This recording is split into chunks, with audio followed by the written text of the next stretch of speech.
Welcome back to Alpha Mods, everybody. So today we're going to be going over 3 things that are very useful for new owners and people who are also looking in general to purchase maybe a used Alpha. These are 3 common problems that kind of come with the territory of owning a Giulia and slash Stelvio, since this is the 2.0. And they do have some common issues, but these are how to fix some of these problems. So useful information for anybody that's interested in a Giulia or owns one. So the first thing I want to go over is every now and again Alfa Romeos are kind of, especially the newer ones, are kind of known for a little bit of electrical gremlins, as people like to say. So to distinguish between whether your check engine light may be an actual problem or maybe it was some sort of fault that could be solved by simply disconnecting the battery and cleaning the post, I want to show you guys how to be able to do that, and then how to be able to clear the fault codes that come with disconnecting the battery. So we'll go ahead and do that right now. First off, you're going to want to go to your trunk. Now I've got my stuff out. Right in here is going to be your battery. Remove that area there, as so. You want to check the connections. There is a quick disconnect right in here. If you pinch and pull, you remove that. So give it about 5 to 10 minutes with that disconnected there. Whatever you do, do not close the trunk, because then you're going to have a lot of problems. And then reconnect the post. When you reconnect the post, and also make sure that it's not corroded or anything like that. When you reconnect the post, you're going to go back into the car. You're going to then turn on the car. And it's going to go ahead and show you all these little lights that come up.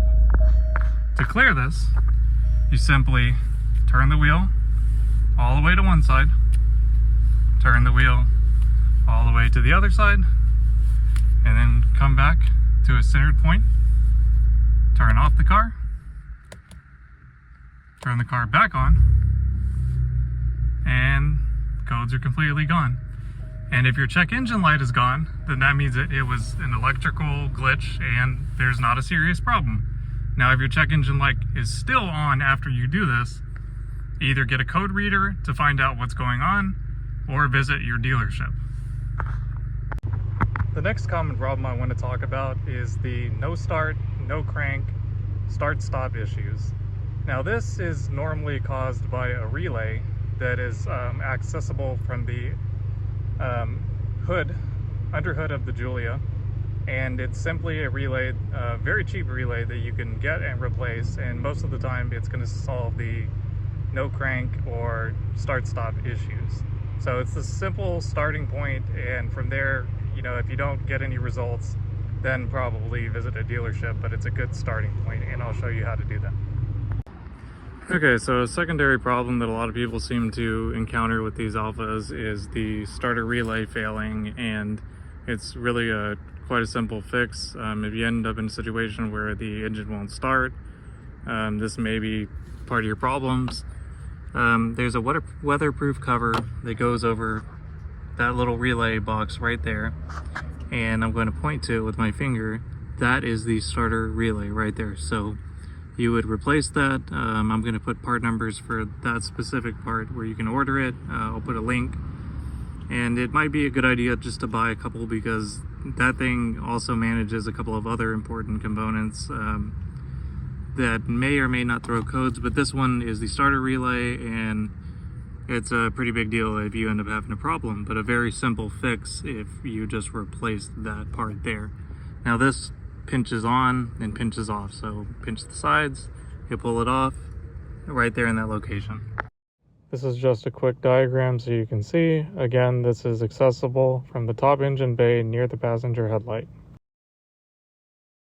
So the third common issue that some of these Giulias end up having is there's an auxiliary water pump relay that tends to also go out.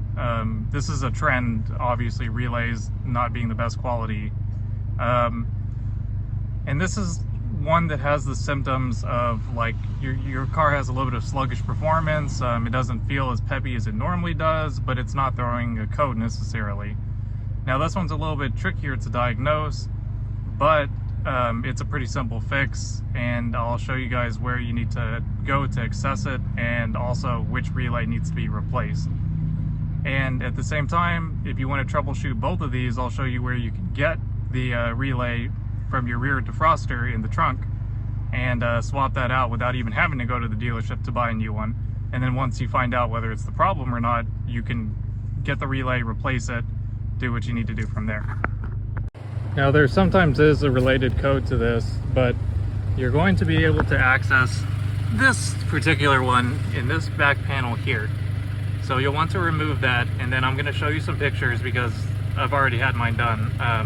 But I'll show you some pictures on which relay to replace, and it's going to be for the auxiliary water pump, which helps with your post intake temperatures, and it does affect performance if it's not working properly.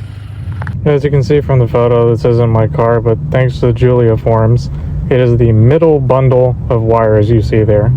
And as you can see, R1B on the side wheel well. Now, if you want to be able to diagnose this yourself and you don't have one of these relays on hand, what you'll need to do is remove this panel here. There'll be another little foam thing going up here. Trying to do it with one hand. You will have a fuse box here. Now in this fuse box, let's see if I can get it with one hand, maybe, maybe not. Okay. You'll have to find which one's the rear defroster. I believe it's either one of these two here.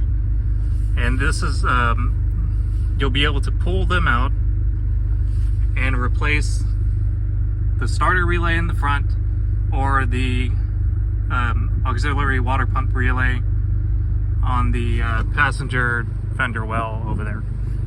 So that way you don't need to necessarily go buy a new one to test and see if there's an issue.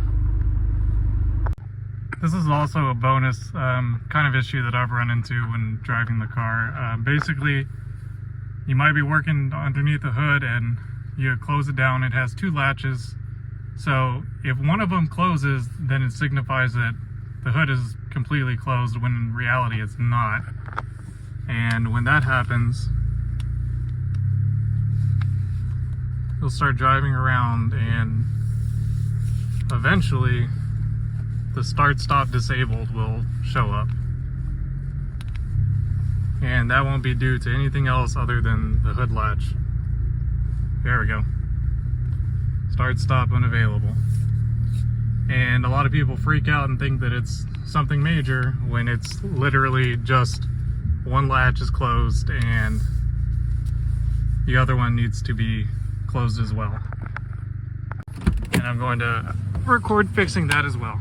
So pull the hood, go around,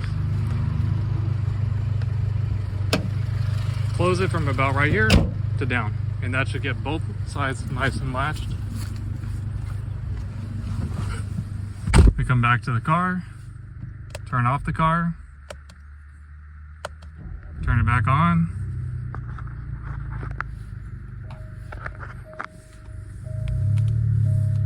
and we're good to go.